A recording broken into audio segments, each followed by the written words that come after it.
do the whole video like this. Just kidding.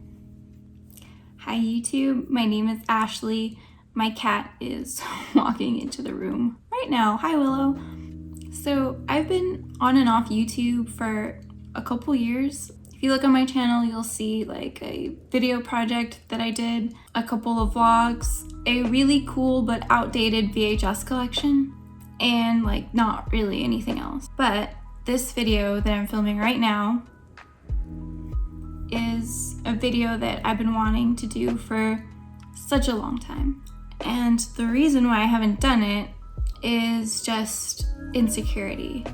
Fear of being picked on, picked apart, made fun of for what I love, and just lack of confidence pretty much. But there comes a point where even I have to say, screw it, I want to do what I love. I see people all the time doing what they love, and I just want to do this already. Bye Willow. I love movies, specifically horror movies. Horror is my life. It's been my life ever since I was a baby. I love horror movies and horror franchises, and the Halloween franchise is my favorite franchise. So this isn't going to be a first time reaction or anything. I've seen 1978 John Carpenter's Halloween 80 million times. I could probably act out the entire film right here, right now. This is gonna be me watching the film, commenting on certain things, talking about my favorite parts, why I love the film, pretty much quoting everything, maybe giving some trivia that you didn't know. Although if you're watching this, you probably have also seen this movie a million times like I have. So even if this video is a complete disaster, which it probably will be, at least I did it. And maybe someone enjoyed watching it. I've got Michael here with me for moral support. I can still remember like the first time that I think I watched this movie. It's hard to remember at this point because it's been so long. But I actually remember finding the VHS tape, which I still have, underneath like my sister's bookshelf in her bedroom. And I remember looking at the cover on the back.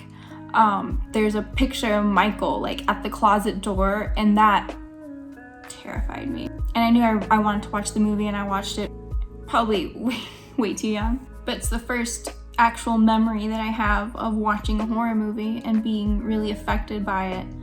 And not affected like in a bad way, like I had nightmares or anything. I'm sure it scared me, but it affected me in a way where I just remember like an intense joy. And that's kind of where my love for horror began. And like I said, if this video does well, which even if it doesn't, I'm probably still gonna do this.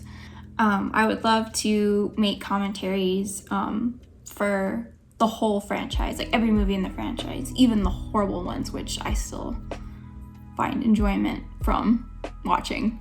So yeah, thank you for making it through this intro, and I hope you stick around. Let's get to the movie.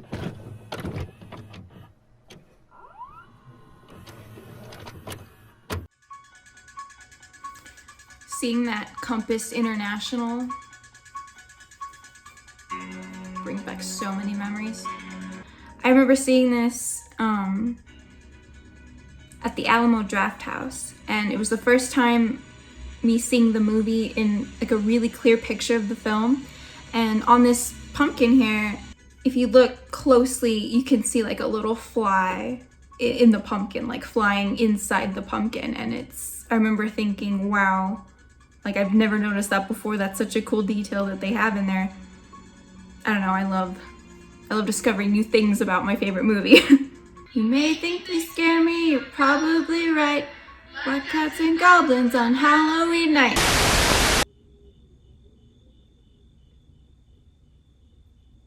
It's already so scary.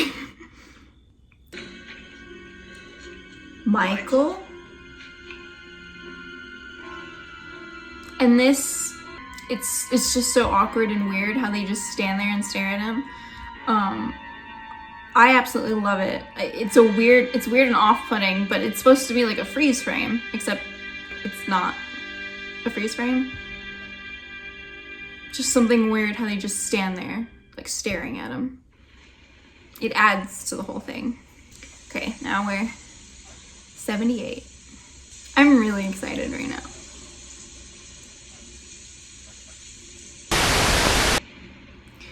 Dr. Loomis, Nurse Marion.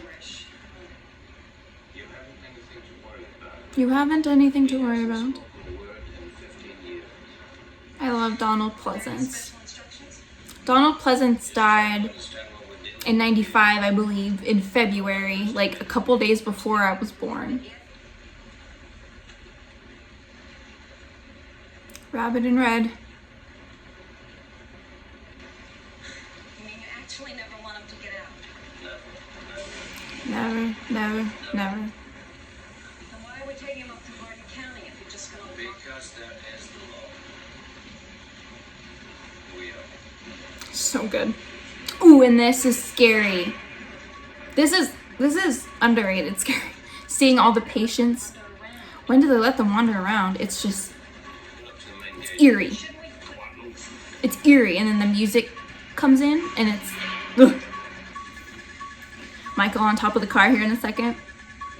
And that sound effect right here.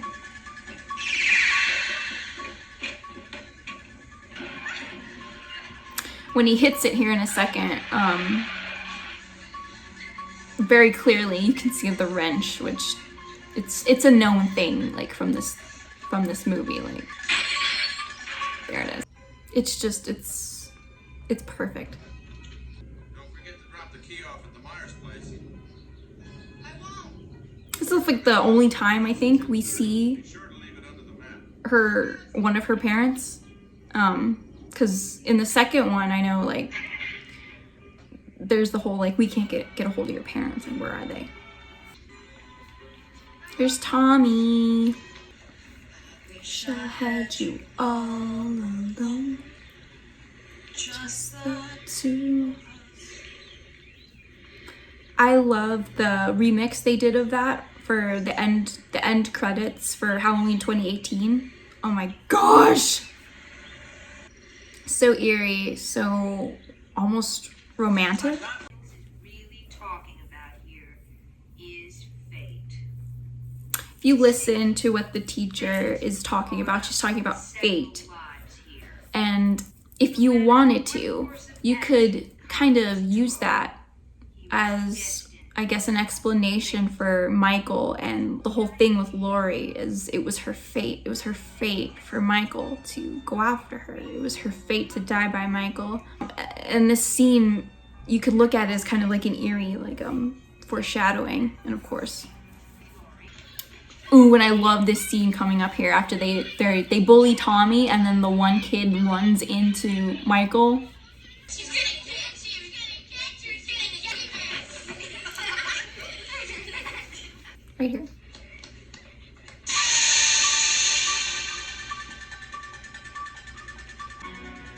And I love that, you know, we don't really see his face in these scenes, like just maybe the bottom of the mask. What I love about Michael and why he's my absolute favorite is because he is the best stalker. He will just sit and wait and watch until the perfect moment. And he's definitely the scariest. Sorry, Jason.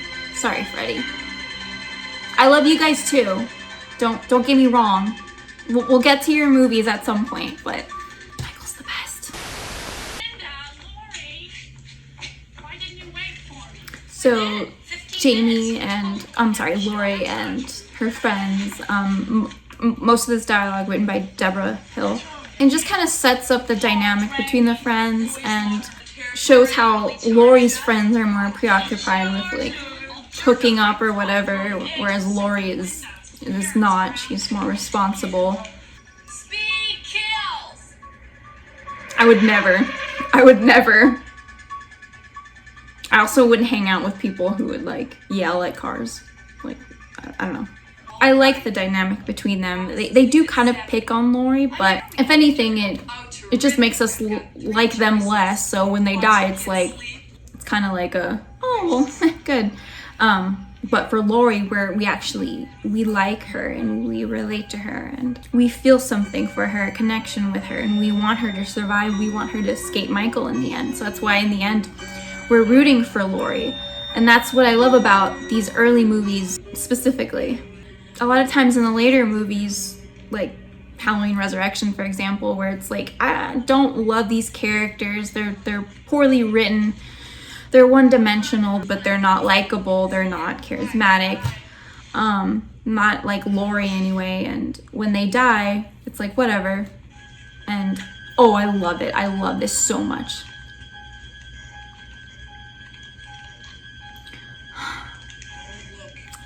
Anyways, so in the later movies, we're actually rooting for Michael. At least I am. He wants to take you out tonight. John Carpenter's cigarette smoke coming into the frame there.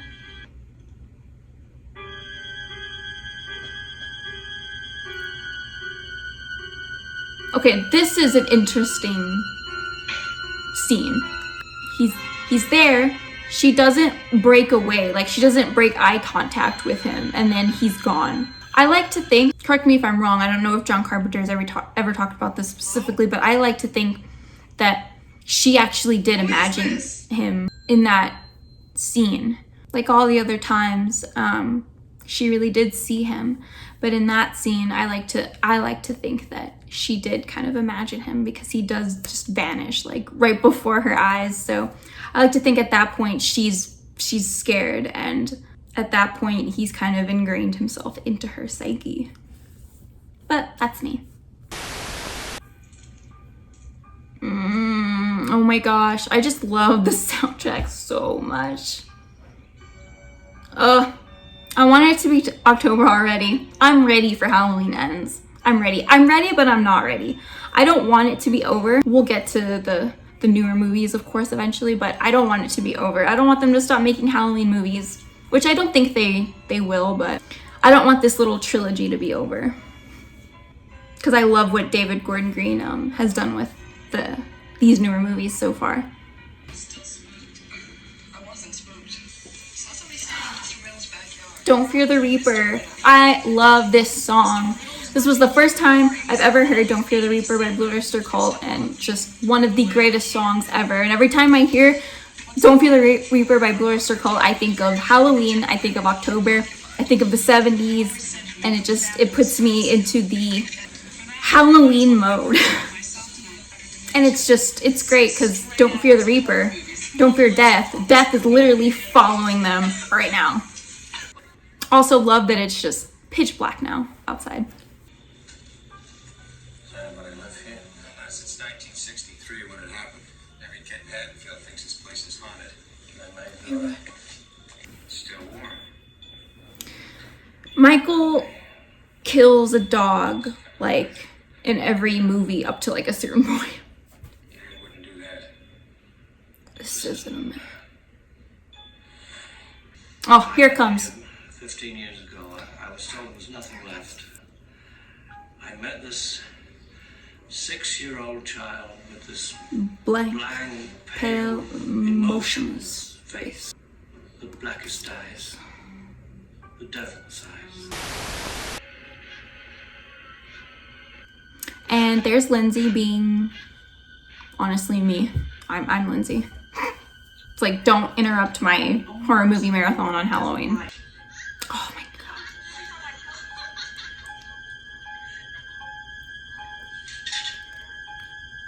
Tell me there's nobody outside.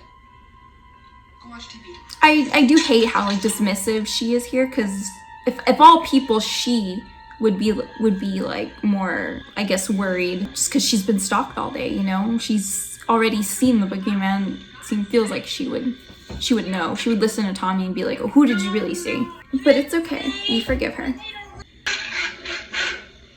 Never stood a chance. Popcorn. Lester's getting on my nerves again. Never mind. Guess he found a hot day. Hot day. I used to hate watching that scene as a kid. I hate seeing the dog die.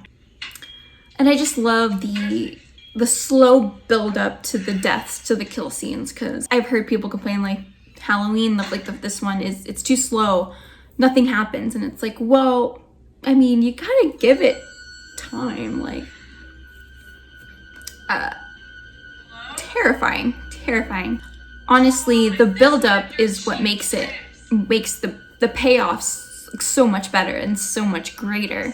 Where if it was just blood blood and guts right from the beginning, and kill scene after kill scene, it wouldn't really have much impact. But because it's very slow and just like the atmosphere is eerie, the environment's eerie. I love the use of the blue light, which we'll get to those scenes later. Specifically during Bob's death scene. Bob's death scene is just my favorite death scene of the franchise, possibly in all horror as well, but we'll get to that. Lindsay is absolutely me. I am Lindsay. Like, don't interrupt my horror movie. I don't give a fuck if Paul is calling Annie. Oh, and oh, Paul. I sing this to myself all the time around the house. No keys.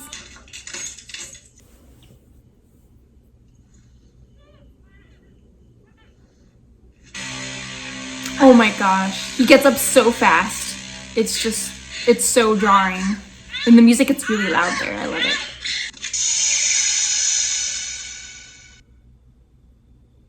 It still gives me chills. Chicken. Go ahead, Lonnie. Lonnie. Go in. Hey, Lonnie, get your ass away from there. He's so like happy. I watched him for 15 years, sitting in a room, staring at a wall, not seeing the wall, Looking past the wall, looking at this night inhumanly patient. Death has come to your little town. Sheriff. Here comes Bob and Linda. I do love Bob's van though. It's very cool. Very 70s cool. One of the best scenes coming up here. I have to be quiet. I have to watch this. I'm sorry.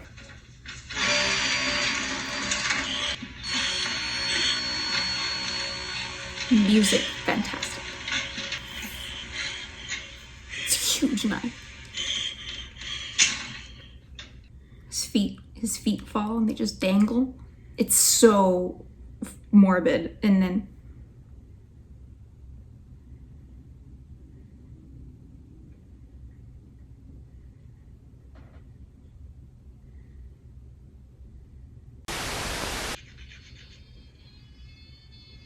Michael's funny.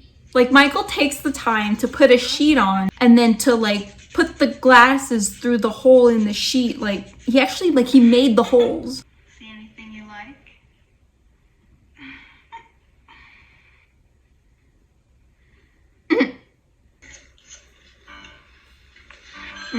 That dun dun. Hello? Any of you all right? Probably not. I'll kill you if this is a joke. Annie? Good news, you don't have to. Okay, we're getting so close to the final act of the film. Once Laurie closes the door and she begins the walk across the street from the Doyles to the Wallaces, then that music, everything from then on is just perfection, absolute perfection. Oh, it's perfect. I feel like a lot of my commentary is just like, oh my god, it's perfect, I love it. But it's like, this movie, I feel like it's not, I guess it's not technically perfect, because what movie is perfect, but it's very close to perfect in my eyes, despite its flaws, some continuity errors, like whatever. I can leave them behind. It doesn't matter to me. It doesn't affect my feelings towards the film. I feel like this film is just, it's so effective, it's so scary, and it's so timeless. It's a classic, capital C classic. And Laurie is my favorite final girl. Even though she does sin, she sins more than once. She drops the knife, which we'll twice. We'll get to it in a second when that happens. But despite that, she's still my favorite final girl. Just because I love Jamie Lee Curtis. I think Jamie Lee Curtis as Laurie is just, you couldn't get better casting for that. I believe John Carpenter wanted another actress originally, but I don't feel like this would have been as good without I couldn't even imagine without Jamie Lee Curtis at this point. Mom? Everyone's dead. Her reaction, like when she opens the door, but this for like a couple seconds, we don't see what she's seeing. We just see her reaction to Annie laying on the bed. He's never looked better. He's never looked better. The mask, everything. It's so terrifying, like putting yourself in her shoes. You see, he knows that she went in the closet. You see, this is when I would keep stabbing him. I would have loved to have been in the movie theater in 1978 watching this during this moment right here. Just he's still not dead. The way he stands up is so scary too. He does like a slow roll up. It's just the kind of the side to side boogeyman walk. You see him for a split second, you see him.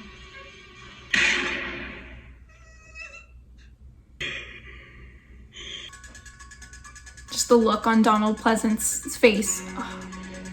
And then you hear the breathing, and then it shows like he could just be anywhere. He could be in your neighborhood, he could be in your house, he could be in your living room. I don't have enough good things to say about John Carpenter's Halloween. Can't wait till we get to gems like Halloween 2, Halloween 4, Halloween H2O, Halloween 2018, Halloween Kills. I'm really excited to delve more into this franchise and into this genre, really. Thank you again for watching. I really do appreciate it. I'll see you next time. Have a good day.